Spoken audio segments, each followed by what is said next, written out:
এবার খুব বৃষ্টি হচ্ছে, চারিদিকে তো জল জমে একেবারে একাকার। মহারাজ, বৃষ্টিটা খুব জরুরি ছিল, যা গরম পড়েছিল, আমরা তো গরমের জ্বালায় হাঁসফাঁস করছি। তা মন্ত্রী, তুমি কিছু বলছো না যে, কি হলো? সবই তাঁর ইচ্ছে মহারাজ। তিনি রাখলে রাখবেন, তিনি চলে যেতে বললে চলে যেতে হবে। বাবা, তুমি তো দেখছি দার্শনিক হয়ে উঠলে গো। তা বৃষ্টি কি তোমার মন ভিজিয়ে দিয়েছে নাকি? সবই তিনি করছেন, আমি কে? এইবার পেয়েছি, একটা মোক্ষম ওষুধ দেব। মন্ত্রী মশাই, আপনি বাড়ি ফিরে দেখলেন আপনার বাড়িতে আগুন লেগে গেছে, তখনই কি আপনি এরকম উদাস মুখে বলবেন সবই তার ইচ্ছে? তোমার মুখে কি একটু ভালো কথা নেই? হ্যাঁ, যেমন বিটকেল দেখতে তেমন বিটকেল মুখের ভাষা। সবই তার ইচ্ছে, তিনি আমাকে যেমন করেছেন তেমনই তো হব। যেমন তিনি আপনাকে হাঁটুর নিচে বুদ্ধি দিয়েছেন, কিন্তু কুবুদ্ধিগুলো সব মাথায় থরে থরে সাজিয়ে দিয়েছেন। গোপাল, ভালো হচ্ছে না কিন্তু। আমার বুদ্ধি নেই? তুমি কি বলতে চাইছো? না, বুদ্ধি শুদ্ধি আপনার একদম নেই, মগজ শুধু কুবুদ্ধিতে ঠাসা। সবই তার ইচ্ছে। মহারাজ, আপনি গোপালকে ভীষণ তোল্লাই দিচ্ছেন। গোপাল আমাকে বুদ্ধিহীন বলল। মহারাজ, মন্ত্রী মশাইয়ের কথা মতো সবই তো তার ইচ্ছে, তিনিই আমাকে দিয়ে বলাচ্ছেন, তাই আমি বলছি সবই তো তার ইচ্ছে। মহারাজ, আমি কিন্তু বুদ্ধি একদম নেই বলিনি, কুবুদ্ধিটা 16 আনার জায়গায় 18 আনা আছে মহারাজ। খালি আমাকে কিভাবে জব্দ করা যায়, আমার কিভাবে ক্ষতি করা যায়, সেটাই ভাবেন রাত্রি দিন। ওই সবই তিনিই করান, তার ইচ্ছেতেই সব ঘটে, উনি তো নিমিত্ত মাত্র মহারাজ। কি টিকুটাকে কিছুতেই জব্দ করতে পারছি না। মন্ত্রী মশাই চুপ করে যেটা ভাবছেন সেটা আন্দাজ করতে পারি। তাই নাকি? এই বিদ্যাটা আবার কবে শিখলে গোপাল? সবই তার ইচ্ছে মন্ত্রী মশাই, এটা আপনার ভাবনার উত্তর। মানে? আপনি মনে মনে যেটা ভাবছিলেন সেটা হলো, এই গোপালটাকে আমি কিছুতেই জব্দ করতে পারি না, কি তাই তো? সবই তার ইচ্ছে।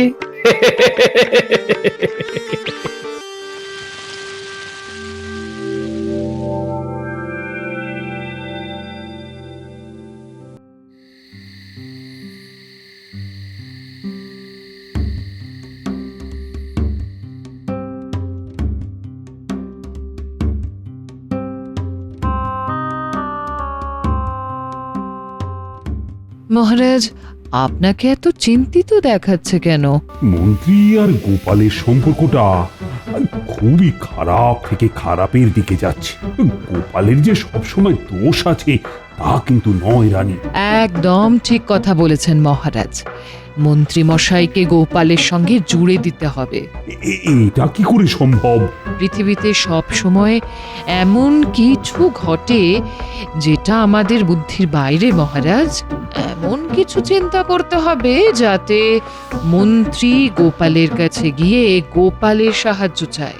মন্ত্রী চাইবে গোপালের কাছে সাহায্য? বুদ্ধি করে সেই জিনিসটাই ঘটাতে হবে মহারাজ। তুমি তো আমাকে খুব জটিল থেকে জটিলতর অবস্থার দিকে নিয়ে যাচ্ছ। আরে সেই বুদ্ধিটাও তো আসছে না মাথায়। আপনার মুখে শুনেছি মহারাজ, মন্ত্রীমশাই এখন প্রতিদিনই বলছেন সবই তাঁর ইচ্ছে। হ্যাঁ হ্যাঁ, এই নিয়ে বিস্তর লজ্জাজনক পরিস্থিতিও হয়েছে। হিন্দু মন্ত্রী তাও বলে চলেছে সবই তাঁর ইচ্ছে।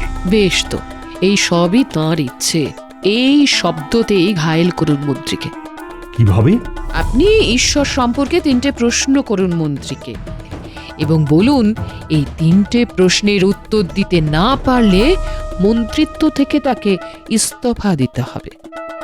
দেখবেন মন্ত্রী তখন গোপালেরই শরণাপন্ন হবেন, কারণ এই প্রশ্নের উত্তর গোপাল ছাড়া কেউ দিতে পারবে না মহারাজ। তোমার এতটা বিশ্বাস রানী? গোপালের প্রতি আমার অগাধ বিশ্বাস মহারাজ, আর আপনি দেখবেন মন্ত্রী এই প্রশ্নতেই কাবু হয়ে গোপালের কাছেই যাবে। তা প্রশ্নগুলো কি রানী?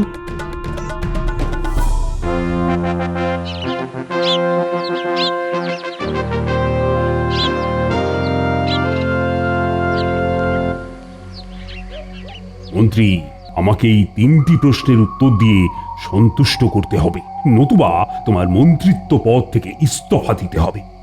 প্রথম প্রশ্ন, ঈশ্বর কোথায় থাকেন? দ্বিতীয় প্রশ্ন, তার দৃষ্টি কোন দিকে এবং তিনি কি করতে পারেন? এটা আমার তৃতীয় প্রশ্ন।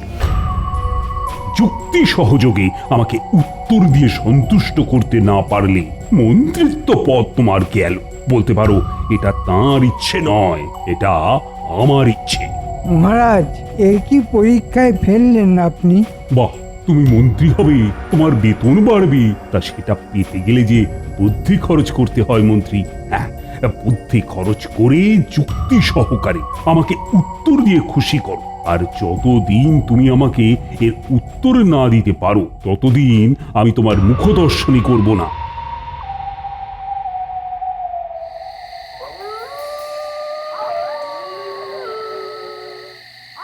কি মন্ত্রীমশাই, আপনি এখানে এইভাবে কেন? আর কেন, শুনলেন তো? প্রশ্নের উত্তরগুলো দিয়ে দিন তো, আমি মহারাজকে গিয়ে বলে আসি। হ্যাঁ, আপনার প্রশ্নগুলো যেন কি ছিল? ঈশ্বর কোথায় থাকেন, তার দৃষ্টি কোন দিকে, আর তিনি কি করতে পারেন? বুঝলেন মন্ত্রীমশাই, এই প্রশ্নগুলো খুব সাধারণ প্রশ্ন নয়। এই প্রশ্নগুলোর উত্তর আমার জানা নেই। সে কি, আমি তো আপনার ভরসাতেই ছিলাম। প্রশ্নগুলো সোজা, উত্তর আমার জানা। হ্যাঁ, তাহলে বলে ফেলো। প্রথম প্রশ্ন, ঈশ্বর কোথায় থাকেন, তাই তো? উত্তর খুব সহজ, মন্দিরে থাকেন। পণ্ডিত মশাই, তুমি পুজো করো আর তুমি জানো না? হ্যাঁ, প্রমাণ? ঈশ্বর যে মন্দিরে আছে তার প্রমাণ কোথায়? এ বাবা, এটা আবার একটা কথার কথা হলো? আরে বাবা, মূর্তিটাই তো ঈশ্বর। আর দ্বিতীয় প্রশ্ন কি, তার দৃষ্টি কোন দিকে? যে মন্দিরে তিনি দাঁড়িয়ে আছেন তার সামনের দিকে দৃষ্টি, পূর্ব মুখে মন্দির হলে পশ্চিমে তার দৃষ্টি। আর শেষ প্রশ্ন, তিনি কি করতে পারেন? এই যে তিনি মানুষ সৃষ্টি করেছেন। হ্যাঁ, তার মানে তিনি মানুষ সৃষ্টি করতে পারেন। এইগুলোর আবার প্রমাণ লাগে নাকি? যান গিয়ে বলে আসুন, যান। বাবা, খুব বাঁচিয়েছ সেনাপতি। যেটা পণ্ডিতের বলার কথা ছিল সেটা তুমিই বলে দিলে। যাই, আমি মহারাজকে চট করে উত্তরগুলো দিয়ে আসি। সেনাপতি, তোমার উত্তরগুলো ভুল। তোমার বোঝা উচিত ছিল যে মহারাজ অত সহজ প্রশ্ন করবেন না। তোমার কথা শুনে মঞ্চে বসেই ছুটলেন। কি হবে সেটা আমি দিব্য দৃষ্টিতে দেখতে পাচ্ছি। বলো কি মন্ত্রী, হ্যাঁ, তুমি এর মধ্যে সমস্ত প্রশ্নের উত্তর পেয়ে গেলে? পথে হাঁটতে হাঁটতে আপনার প্রশ্নের উত্তরগুলো আমার মাথায় চলে এলো। এক এক করে বলি। বলো বলো শুনি। রানী, তুমিও শোনো। আপনার প্রথম প্রশ্ন ছিল ঈশ্বর কোথায় থাকেন। উত্তর হলো মন্দিরে। এর প্রমাণ হলো মন্দিরে গেলেই দেখতে পাবেন ঈশ্বরের মূর্তি। তাই নাকি? এবার দ্বিতীয় প্রশ্নের উত্তর। দ্বিতীয় প্রশ্ন ছিল তার দৃষ্টি কোন দিকে। উত্তর খুব সোজা, মূর্তি যেদিকে দাঁড়িয়ে আছেন তার সামনের দিকেই দৃষ্টি। আর শেষ হলো রানীমা হাসছেন, তার মানে আমার প্রশ্নের উত্তরগুলো ঠিকই হচ্ছে। আর শেষ প্রশ্ন ছিল মহারাজ, তিনি কি করতে পারেন। উত্তর আপনাদের সামনে। আমি মানুষ, আপনি মানুষ, রানীমা মানুষ। তিনি মানুষ সৃষ্টি করেন। আই, তুমি কি আমার সঙ্গে ছেলে খেলা করতে এসেছো মন্ত্রী? আমি এই উত্তর শুনবো না বলে তোমাকে প্রশ্ন করেছিলাম। শেষবারের মতো বলে দিচ্ছি, সঠিক উত্তর আমাকে 4 দিনের মধ্যে দেবে। তোমাকে আর একটা সুযোগ দিলাম। যাও যাও, এখন ঘরে গিয়ে ভালো করে চিন্তা করে উত্তরগুলো কি হবে সেটা ভাবো। হ্যাঁ, উত্তরগুলো যতটা সহজ ভাবছো ততটা সহজ কিন্তু নয়। যাও যাও যাও, ঘরে যাও।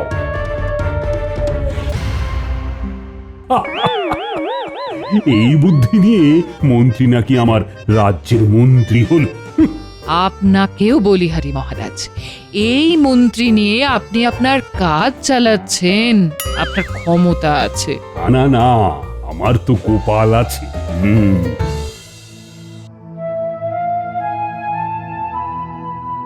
কি গো এরকম ভাবে চুপ করে বসে আছো? কি ভাবছো?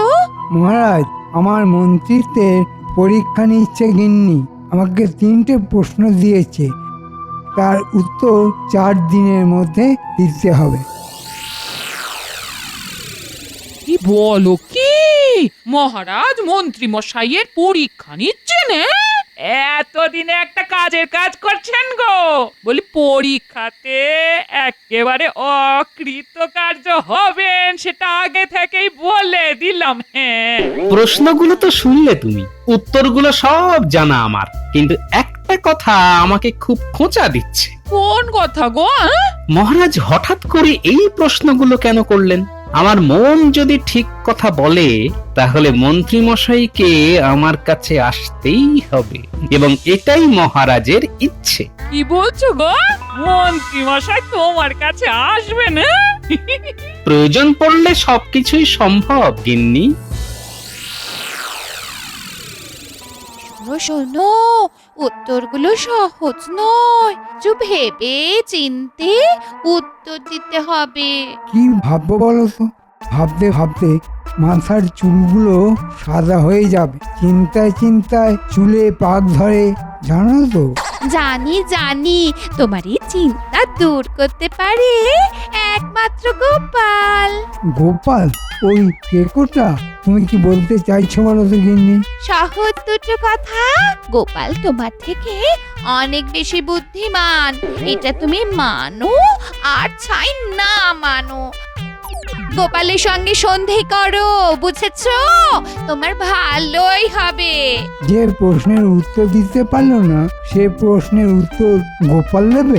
একবার মুখ ফুটে গোপালের কাছে যাও না, দেখো না গোপাল কি করে। শেষে আমাকে গোপালের কাছে যেতে হবে?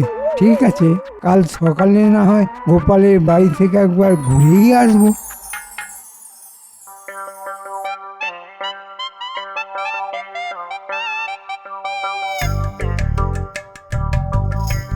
গোপাল, গোপাল, গোপাল বাড়ি আছো? মন্ত্রী মশাইয়ের গলা সাত সকালে। কি হলো বলো তো? কি আর করা যাবে, এখন মন্ত্রী মশাইয়ের মাথায় কুকুর পাগল অবস্থা। কালকে বললাম না গিন্নি যে মন্ত্রী মশাইকে আসতে হবে আমার কাছে, মহারাজের তাই ইচ্ছে। এই তোমার কাছে একটু এলাম গোপাল, আমাকে একটু সাহায্য করতে হবে। কিসের সাহায্য মন্ত্রী মশাই? আপনার সঙ্গে আমার তুলনা চলে না তো। বলুন, কিসের সাহায্য আপনাকে করতে হবে? গোপাল, যা বলেছি সেগুলো মনে রাখতে নেই, মানুষ তো বদলায়, তাই না? হ্যাঁ, বদলায় তো। কেমন অবস্থায় পড়লে মানুষ বদলায় বই কি। আজ থেকে ঠিক করেছি তোমার কথায় আর রাগ করবো না। তা বলুন, আমি আপনাকে কি সাহায্য করব? গিন্নি তুমি যাও, দাঁড়িয়ে থেকো না। সকালবেলা মন্ত্রী মশাই এসেছেন, অন্তত একটু মুড়ি বাতাসা দিয়ে ওনাকে অভ্যর্থনা জানাও। হ্যাঁ হ্যাঁ, এই আমি যাচ্ছি গো। হ্যাঁ হ্যাঁ, এক্ষুনি যাচ্ছি। হ্যাঁ, এবার বলুন মন্ত্রী মশাই, আপনার জন্য কি উপকার করতে পারি? এই প্রশ্নগুলোর উত্তর দিয়ে আমাকে রক্ষা করো গোপাল। আমি কি আর পারবো? আমার গিন্নি বলেছে পারলে গোপালই পারবে। প্রথম প্রশ্ন, ঈশ্বর কোথায় থাকেন? ঠিক আছে, কাল আপনি রাজসভায় যাবেন না, আপনার উত্তর আমি গিয়ে দিয়ে দেবো। তুমি আমাকে বাঁচালে গোপাল।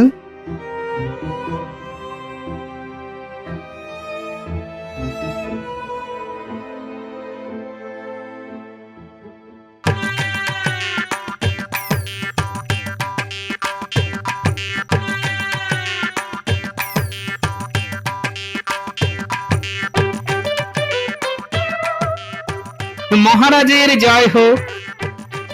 মহারাজ, মন্ত্রী মশাইয়ের উত্তরটা দিতে আমি এলাম।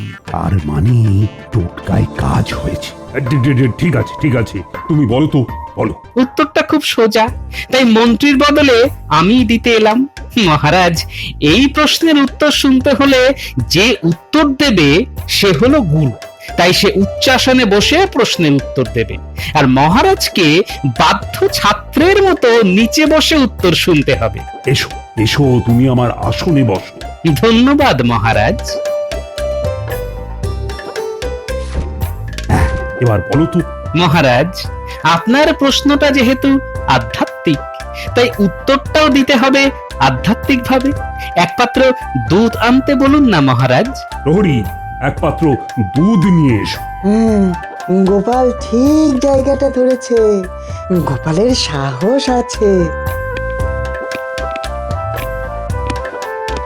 এই নিন মহারাজ, দুধ ভর্তি পাত্র।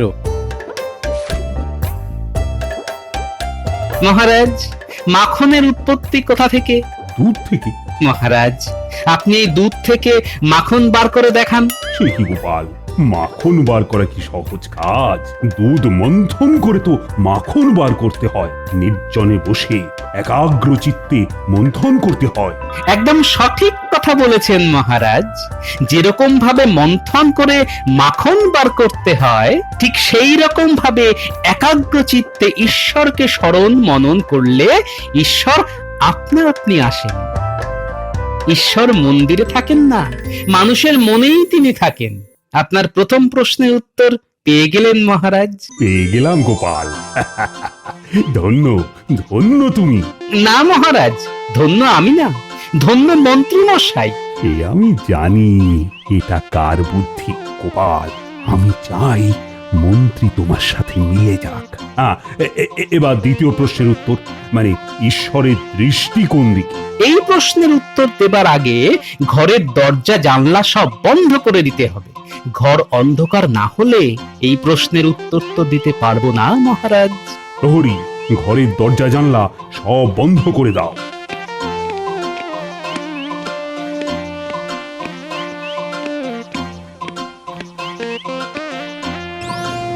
গোপাল কি করতে চাইছে কিছুই তো বুঝতে পারছি না। গোপালকে যা ভাবতাম সেটা কি ভুল ভাবতাম? অবশ্যই এই গোপাল মূর্খ নয়। মহারাজ, ঘর এখন অন্ধকার, এবার একটা প্রদীপ জ্বালানো হোক। প্রহরী, আরে প্রদীপ জ্বালো। এই যে মহারাজ, প্রদীপ জ্বালিয়ে দিলাম। ঘরের কোন দিক থেকে আলো আসছে মহারাজ? ঘরের সব দিক থেকে আলো সমানভাবে পড়ছে। ঠিক তেমনি ঈশ্বরের দৃষ্টি সমানভাবে পড়ে। সাধু সাধু, কি সুন্দরভাবে প্রমাণ সহ গোপাল বুঝিয়ে দিল মহারাজ। এসব মন্ত্রী মশাইয়ের জবাব, আমি তো নিমিত্ত মাত্র। আবার বিনয়। মন্ত্রীর যে কতটুকু ক্ষমতা সে তো আমার জানা আছে। এবার তৃতীয় প্রশ্নের উত্তর। তৃতীয় প্রশ্নের উত্তর দেওয়ার আগে মন্ত্রী মশাইকে এখানে আসতে বলতে হবে মহারাজ। প্রহরী, মন্ত্রীকে ডেকে আনো। যে আজ্ঞে মহারাজ।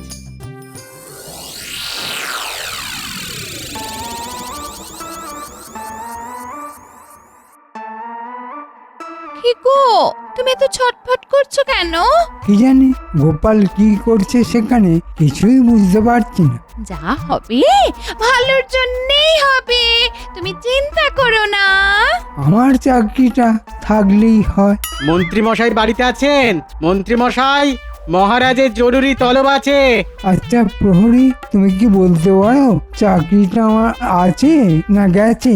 ওহো, তুমি বড় ভুল ভাল কথা বলো। আগে দেখোই না মহারাজ কেন ডাকছেন। ঠিক আছে, যাচ্ছি। কি খবর নিয়ে আসবো জানি না। চলো প্রহরী। কি জানি এই আমার শেষ রাজসভায় যাওয়া কিনা। গিন্নি, ঠাকুরের নাম করো। জয় ঠাকুর, জয় ঠাকুর, জয় জয় ঠাকুর, জয় জয় ঠাকুর।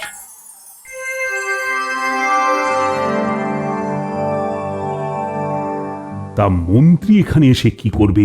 এইবারের ঘটনাটা তো মন্ত্রীকে নিয়েই হবে মহারাজ। সঠিক সময়ে মন্ত্রী মশাই এসে শেষ প্রশ্নের উত্তরটা দিয়ে দেবেন। ওই তো মন্ত্রী এসে গেছে। এ বাবা, একই দেখি সিংহাসনে গোপাল বসে আর গোপালের পায়ের কাছে মহারাজ। তার মানে আজ আমার গরদানে যাবে, চাকরিও হয়ে যাবে। হায় হায় হায়, বউয়ের বুদ্ধিতে কেন গেলাম? গোপাল যে একটা ভাঁড় সেটা তো আমি জানতাম। আমার মাথা ঘুরছে, পা পা টলমল করছে। জিভটা কেমন শুকিয়ে আসছে। আমি আমি তোমার চোখে অন্ধকার দেখছি। আসুন মন্ত্রী মশাই। হ্যাঁ, কোথায় আসবো? তুমি তো আমাকে মাঠে বসিয়ে দিলে। আমার মাথা ঘুরছে, পা টলমল করছে। এ কি করলে গোপাল? তুমি আমার এভাবে বদলা নিলে? হায় হায় হায় হায়। এ কি মন্ত্রী মশাই যে মেঝেতেই বসে পড়লেন। এটাই হলো মহারাজের তৃতীয় প্রশ্ন। তিনি কি করতে পারেন? ঘাবড়াবেন না মন্ত্রী মশাই, আপনার কোনো দোষ নেই। আসলে এটাই বোঝাতে চেয়েছি ঈশ্বর কি না করতে পারেন। মহারাজকে মাটিতে, আর গোপাল যে মহারাজের সভার বেতনভুক কর্মচারী, সে মহারাজের সিংহাসনে, আর দেশের মন্ত্রী মাটিতে গড়াগড়ি খাচ্ছেন। আশা করি প্রমাণ করতে পেরেছি তিনটে প্রশ্নের উত্তর সঠিকভাবে দিয়ে। অসাধারণ গোপাল, তুমি অসাধারণ। তোমার জন্যই মন্ত্রীর চাকরিটা বাঁচল। মন্ত্রী, এবার থেকে গোপালের সঙ্গে সদ্ভাব রেখে চলবে, এটাই আমার এবং রানীমার ইচ্ছে। আজ আমি গোপালের জয়ধ্বনি দেব। জয় গোপালের জয়, জয় গোপালের জয়। সাধু সাধু।